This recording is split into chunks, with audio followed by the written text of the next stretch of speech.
Hello guys, welcome to our YouTube channel study with M. आज मैं आप सभी के लिए काफ़ी इंपॉर्टेंट क्लास लेके आई हूँ। तो देखिए, आपके आगामी वीडियो एग्जाम के रिगार्डिंग आप सभी को स्टडी विद एम के द्वारा उत्तराखंड की न्यू सीरीज़ प्रोवाइड की जा रही है। काफ़ी इंपॉर्टेंट ये सीरीज़ है और इस सीरीज़ में उत्तराखंड के एकदम यूनिक क्वेश्चंस आप लोगों को दिए जा रहे हैं। साथ ही साथ क्वेश्चन से रिलेटेड इंपॉर्टेंट फैक्ट्स भी इस सीरीज़ में ही बताए जा रहे हैं, जो कि वीडियो एग्जाम के लिए काफ़ी हेल्पफुल रहने वाले हैं। तो आप सभी लोग हमारी सीरीज में स्टार्टिंग से लेकर एंड तक बने रहें। सीरीज को स्टार्ट कर लेते हैं। स्टार्ट करने से पहले जिन लोगों ने अभी तक हमारे YouTube channel study with M को सब्सक्राइब नहीं किया है, वो सब्सक्राइब कर लें। साथ ही साथ बगल में जो बेल आइकन दिख रहा है, इसे भी प्रेस कर लें, ताकि हम कोई भी वीडियो डालते हैं तो उसका नोटिफिकेशन आपके पास जल्द से जल्द पहुंच जाए। आप सभी लोग हमारे टेलीग्राम चैनल को भी ज्वाइन कर सकते हैं। ये भी स्टडी विद एम के नाम से ही बना हुआ है और टेलीग्राम चैनल पर रात को 8 बजे क्विज का भी आयोजन किया जाता है। काफ़ी इंपॉर्टेंट क्वेश्चन आपको क्विज के रूप में दिए जा रहे हैं, तो आप कोई ज्वाइन कर सकते हैं। तो चलिए सीरीज को स्टार्ट करते हैं और इस सीरीज का पहला क्वेश्चन है, डाडा मंडी आंदोलन का नेतृत्व किसने किया। इंपॉर्टेंट क्वेश्चन है। देखिए, डाडा मंडी आंदोलन का नेतृत्व किया था उमराव सिंह रावत ने। ऑप्शन सेकेंड यहाँ पे आपका राइट आंसर है। देखिए, डाडा मंडी आंदोलन भारत छोड़ो आंदोलन के समय कहाँ पर हुआ था?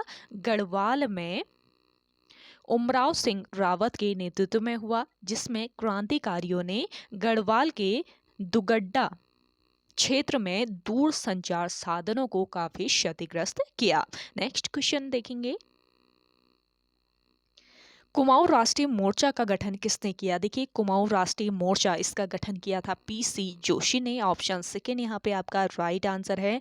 कुमाऊं राष्ट्रीय मोर्चा का गठन कब हुआ पूछा जाए तो याद रखेंगे 1970 वर्ष 1970 ईस्वी में कम्युनिस्ट पार्टी के सचिव पीसी जोशी ने कुमाऊं राष्ट्रीय मोर्चा का गठन किया। अगला क्वेश्चन देखेंगे,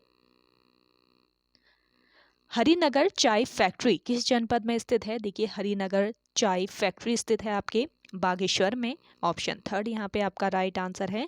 नेक्स्ट क्वेश्चन देखेंगे, नागौर के युद्ध में अकबर की ओर से कौन सा चंद शासक लड़ा था। तो देखिए, नागौर के युद्ध में अकबर की ओर से लड़ने वाला चंद शासक था रुद्रचंद। ऑप्शन फोर्थ इस क्वेश्चन का राइट आंसर है। देखिए, रुद्रचंद अकबर का समकालीन था, जिसने 1587 ईस्वी में अकबर की अधीनता स्वीकार की। और आप सभी को पता होगा 45वां चंद शासक था रुद्रचंद। इसने तराई में रुद्रपुर नगर की स्थापना की। रुद्रचंद ने तराई पर आक्रमण किया और इसके समय तराई पर किसका कब्जा था? हुसैन खां का। हुसैन खां का कब्जा था रुद्रचंद के समय तराई पर। और रुद्रचंद विश्व का प्रथम शासक था जिसने स्वयं मल्ल युद्ध में उतरकर राज्य का विस्तार किया था। कार्यकाल की बात की जाए तो 1565 से लेकर 1597 तक रुद्रचंद का कार्यकाल रहा। अगला क्वेश्चन है, कत्यूरी शासन में तहसील स्तर की प्रशासनिक इकाई को क्या कहा जाता था। मोस्ट इंपॉर्टेंट क्वेश्चन है। अगर आप लोगों को इसका आंसर आ रहा है तो आप कमेंट सेक्शन में कमेंट करके बताएं जल्दी से। देखिए, कत्यूरी शासन काल में तहसील स्तर की जो प्रशासनिक इकाई होती थी, इसको कहा जाता था कर्मांत। ऑप्शन फर्स्ट यहाँ पे आपका राइट आंसर है। कत्यूरी शासनकाल जो है, इसकी जानकारी स्थानीय लोक कथाओं व जागर प्रथा से मिली है। कत्यूरी वंश का प्रतापी शासक कौन था पूछा जाए तो आपको याद रखना है ललित सूरदेव। ललित सूरदेव कत्यूरी वंश का प्रतापी शासक था। कत्यूरी शासनकाल में कर लेने वाले जो अधिकारी होते थे, इनको क्या कहा जाता था, ये भी पूछा जा सकता है। तो देखिए, कत्यूरी शासनकाल में कर लेने वाले अधिकारी को कहा जाता था भोगपति। भोगपति या फिर इन्हें गोलिक कहा जाता था। तो आपसे पूछा जाए गोलिक या भोगपति किससे कहा जाता है, तो कत्यूरी शासनकाल में जो कर लेने वाले अधिकारी होते थे, तो इन्हें भोगपति और गोलिक कहा जाता था। कत्यूरी वंश का अंतिम शासक था ब्रह्मदेव। काफ़ी अत्याचारी शासक था ये। इसके अत्याचारों के कारण कत्यूरी वंश जो है ये समाप्त हो गया। और लोहाघाट के पास सुई राज्य की स्थापना भी किसके द्वारा की गई थी? ब्रह्मदेव के द्वारा ही की गई थी। अगला क्वेश्चन देखेंगे, गढ़वाल का हुमायूं किसे कहा जाता है? देखिए, गढ़वाल का हुमायूं कहा जाता है किसे? प्रद्युम्न शाह को। ऑप्शन थर्ड यहाँ पे आपका राइट आंसर है। देखिए, प्रद्युम्न शाह का शासनकाल वर्ष 1786 से लेकर 1804 तक रहा था। और प्रद्युम्न शाह को कुमाऊं और गढ़वाल का संयुक्त राजा भी कहा जाता है। रामी व धरणी खंडूरी भाई ये प्रद्युम्न शाह के राज्य में मंत्री थे। 14 मई 1804 को खुड़बुड़ा के मैदान में प्रद्युम्न शाह जो थे ये वीर गति को प्राप्त हो गए थे। नेक्स्ट क्वेश्चन है आपका, दाकुनी नृत्य कहाँ किया जाता है? तो देखिए, दाकुनी नृत्य, यहाँ पे ढाकुनी हो गया, इसको करेक्ट कर लीजिएगा। इसका नाम है दाकुनी नृत्य। कहाँ किया जाता है ये बताना है। देखिए, दाकुनी नामक नृत्य किया जाता है आपके चमोली में। ऑप्शन फोर्थ यहाँ पे आपका बिल्कुल राइट आंसर है। नेक्स्ट क्वेश्चन देखेंगे,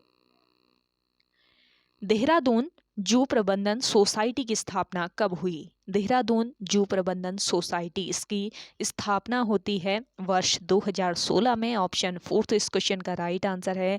देखिए, देहरादून जू का अगर पुराना नाम अगर आपसे पूछ लिया जाता है तो इसका पुराना नाम था मालसी डियर पार्क। मालसी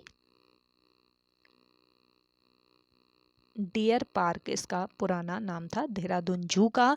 और यह उत्तराखंड का प्रथम चिड़ियाघर है। आप सभी को ही पता होगा, नहीं पता है तो ध्यान रखेंगे। उत्तराखंड राज्य का प्रथम चिड़ियाघर है देहरादून जू या Malsi deer park.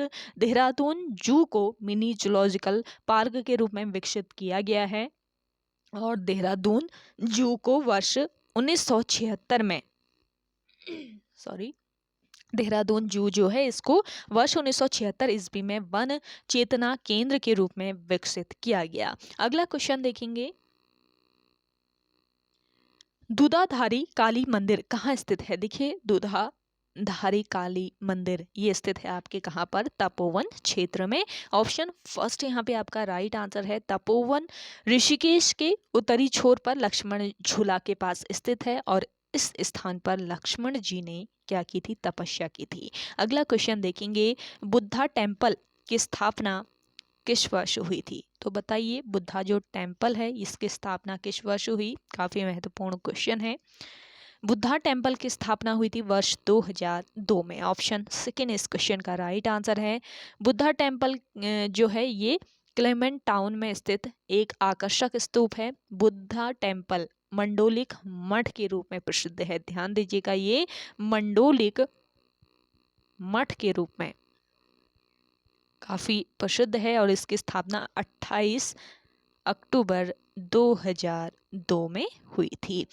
Buddha temple की ऊंचाई पूछ ली जाए तो 220 फीट इसकी ऊंचाई है और यह 5 मंजिला है। अगला क्वेश्चन देखेंगे, अल्मोड़ा में होम रूल लीग की स्थापना किस वर्ष हुई? देखिए, अल्मोड़ा में होम रूल लीग जो है इसकी स्थापना किस वर्ष हुई ये बतानी है। जिन लोगों को आंसर आ रहा है आप कमेंट सेक्शन में कमेंट करके बता सकते हैं। देखिए, करेक्ट आंसर हो जाएगा आपका वर्ष 1914 में। अल्मोड़ा में होम रूल लीग की स्थापना होती है वर्ष 1914 में। अगला क्वेश्चन देखेंगे, उत्तराखंड पर शासन करने वाली पहली राजनीतिक शक्ति कुनिंद समकालीन थे। देखिए, उत्तराखंड पर शासन करने वाली पहली राजनीतिक शक्ति कौन थी? कुनिंद थी, ये आपको याद रखना है। और ये कुनिंद जो है ये किसके समकालीन थे ये बताना है। तो कुनिंद समकालीन थे मौर्यों के। ऑप्शन सेकेंड इस क्वेश्चन का राइट आंसर है। उत्तराखंड में शासन करने वाले प्रथम राजनीतिक शक्ति कुनिंद लोग थे। कालसी लेख के अनुसार प्रारंभ में कुनिंद किसके अधीन थे? मौर्यों के अधीन थे। कालसी लेख के अनुसार ये पता चला है कि पहले कुनिंद जो थे ये मौर्यों के अधीन थे। कुनिंद शासन की जानकारी का एकमात्र स्रोत क्या है? कुनिंद मुद्राएं हैं। कुनिंद मुद्राएं, तो यहीं से इनकी जानकारी प्राप्त होती है। कुनिंद वंश का शक्तिशाली शासक था अमोघभूति। अमोघभूति इस वंश का शक्तिशाली शासक था। कुनिंद मुद्राएं कहाँ से प्राप्त हुई हैं ये भी पूछा जा सकता है। तो कुनिंद जो मुद्राएं हैं ये उत्तरकाशी के देवढुंगा व टिहरी के अठुड़ से मिली हैं। अगला क्वेश्चन देखेंगे, चरक संहिता में उत्तराखंड क्षेत्र को क्या कहा गया है? देखिए, चरक संहिता जो है इसमें उत्तराखंड क्षेत्र को कहा गया है वानस्पतिक बगीचा। ऑप्शन फर्स्ट यहाँ पे आपका राइट आंसर है।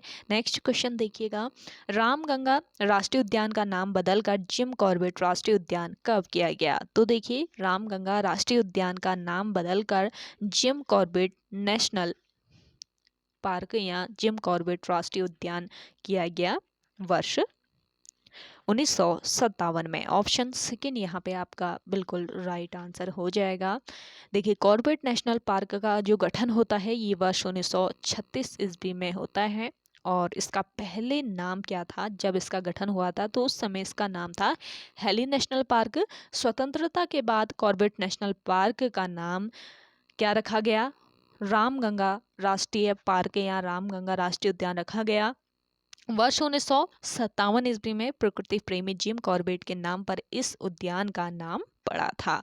और क्षेत्रफल की बात की जाए तो 520 वर्ग किलोमीटर क्षेत्रफल में यह राष्ट्रीय उद्यान फैला है। और यह 2 जनपदों में, एक तो आपका नैनीताल, दूसरा पौड़ी, तो नैनीताल व पौड़ी 2 जनपदों में यह राष्ट्रीय उद्यान फैला हुआ है। नेक्स्ट क्वेश्चन देखेंगे, उत्तराखंड का उद्यान निदेशालय किस जनपद में स्थित है? तो देखिए, उत्तराखंड का उद्यान निदेशालय बताना है ये किस जनपद में स्थित है। तो करेक्ट आंसर हो जाएगा आपका अल्मोड़ा। ऑप्शन फर्स्ट इस क्वेश्चन का बिल्कुल राइट आंसर है। उत्तराखंड का उद्यान निदेशालय अल्मोड़ा जनपद के चौबटिया में, अल्मोड़ा जनपद के चौबटिया में स्थित है। अगला क्वेश्चन देखेंगे, सोवन सिंह जीना का जन्म कब हुआ था? देखिए, सोवन सिंह जीना जो है इनका जन्म हुआ था कब? वर्ष 1909 ईस्वी में। ऑप्शन फर्स्ट यहाँ पे आपका राइट आंसर है। और सोवन सिंह जीना जो है इन्होंने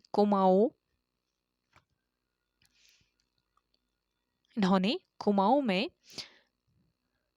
कुमाऊं राजपूत परिषद का गठन किया था। ये भी आपका काफी महत्वपूर्ण पॉइंट बन जाता है, नोट कर लीजिएगा। कुमाऊं में इन्होंने कुमाऊं राजपूत परिषद का गठन करके इसके माध्यम से इन्होंने क्षत्रिय समाज में सुधार लाने के लिए सक्रिय भूमिका निभाई थी। अंग्रेजी सरकार इन्हें राय बहादुर की पदवी देकर सम्मानित करती थी। ये ध्यान रखेंगे, अंग्रेजी सरकार जो थी इन्होंने इन्हें राय बहादुर की पदवी से सम्मानित किया था। और ये कुमाऊं में भारतीय जनसंघ के संस्थापक सदस्यों में से एक थे। और वर्ष 1977 ईस्वी में बारामंडल विधानसभा क्षेत्र से चुनाव जीते ये और पर्वतीय विकास मंत्री ये बनाए गए। अगला क्वेश्चन देखेंगे, स्नातक की डिग्री लेने वाली उत्तराखंड की पहली दलित महिला कौन थी? तो देखिए, स्नातक की डिग्री लेने वाली उत्तराखंड की पहली दलित महिला बतानी है कौन थी? तो करेक्ट आंसर हो जाएगा आपका लक्ष्मी देवी टम्टा। ऑप्शन फर्स्ट इस क्वेश्चन का राइट आंसर है। लक्ष्मी देवी टम्टा का जन्म वर्ष 1911 ईस्वी में कहाँ पर हुआ था? अल्मोड़ा में हुआ था। और ये स्नातक डिग्री लेने वाली उत्तराखंड की पहली दलित महिला हैं। इन्होंने वर्ष 1935 ईस्वी में प्रदेश के सबसे पुराने साप्ताहिक समाचार पत्रों में से एक अल्मोड़ा से प्रकाशित समता के संपादन का दायित्व संभाला और इसके माध्यम से शिल्पकार वर्ग की दयनीय स्थिति की ओर समाज और सरकार का ध्यान आकृष्ट किया। अगला क्वेश्चन देखेंगे, काठगोदाम से देहरादून के बीच सीधी रेल सेवा कब प्रारंभ हुई? तो देखिए, काठगोदाम से देहरादून के बीच जो रेल सेवा है ये कब प्रारंभ हुई ये बताना है। तो आप लोगों को अगर आंसर आ रहा है तो आप कमेंट सेक्शन में जल्दी से कमेंट करके बता सकते हैं। तो इस क्वेश्चन का करेक्ट आंसर हो जाएगा वर्ष 2001। ऑप्शन फर्स्ट यहाँ पे आपका राइट आंसर है। देखिए, 3 जनवरी 2001 को काठगोदाम देहरादून के बीच सीधी रेल सेवा प्रारंभ हुई थी। ये आपको याद रखना है। देखिए, देहरादून को मार्च 1900 ईस्वी में रेलवे से जोड़ा गया और 3 जनवरी 2001 को काठगोदाम देहरादून के बीच सीधी रेल सेवा प्रारंभ हुई थी। अगस्त 2002 की बात करते हैं तो 2002 में देहरादून से दिल्ली के बीच जन शताब्दी रेल सेवा प्रारंभ हुई थी। ये भी आपका इम्पॉर्टेंट पॉइंट है। अगला क्वेश्चन देखेंगे, नशा नहीं रोजगार दो आंदोलन किस जनपद से शुरू हुआ? तो देखिए, नशा नहीं रोजगार दो ये आंदोलन नशा मुक्ति आंदोलन था और यह आंदोलन किस जनपद से शुरू हुआ? तो करेक्ट आंसर हो जाएगा आपका अल्मोड़ा। ऑप्शन सेकंड बिल्कुल राइट आंसर है। नशा नहीं रोजगार दो आंदोलन फरवरी 1984 को बसभीड़ा चौखुटिया अल्मोड़ा से शुरू हुआ। अगला क्वेश्चन देखेंगे, मसूरी की स्थापना किस वर्ष हुई थी? देखिए, मसूरी की स्थापना किस वर्ष हुई ये बताना है। आपको आंसर आता है तो आप कमेंट करके बताएं जल्दी से इसका आंसर कमेंट सेक्शन में। देखिए, मसूरी की जो स्थापना होती है वो ये वर्ष 1824 ईस्वी में होती है। ऑप्शन फर्स्ट यहाँ पे आपका राइट आंसर है। 2005 मीटर की ऊंचाई पर लगभग 65 वर्ग किलोमीटर क्षेत्रफल में फैला मसूरी हिंदुस्तान के सबसे पुराने हिल स्टेशनों में से एक है। इसके संस्थापक आयरिश अफसर कैप्टन यंग थे और इसकी स्थापना कब हुई थी? वर्ष 1824 में। और मसूरी नगर पालिका का गठन कब हुआ ये अगर आपसे पूछ लिया जाता है तो वर्ष 1842 में मसूरी नगर पालिका का गठन हुआ और यह राज्य की सबसे पुरानी नगर पालिका परिषद है। सितंबर 2009 से मसूरी नगर पालिका द्वारा इको टैक्स वसूला जाता है और वर्ष 1920 ईस्वी में देहरादून से मसूरी जो सड़क मार्ग है इसका निर्माण हुआ था। ये आपको याद रखना है। और मसूरी रोपवे कब बना था? इसका आंसर आप कमेंट करके बताइएगा कमेंट सेक्शन में।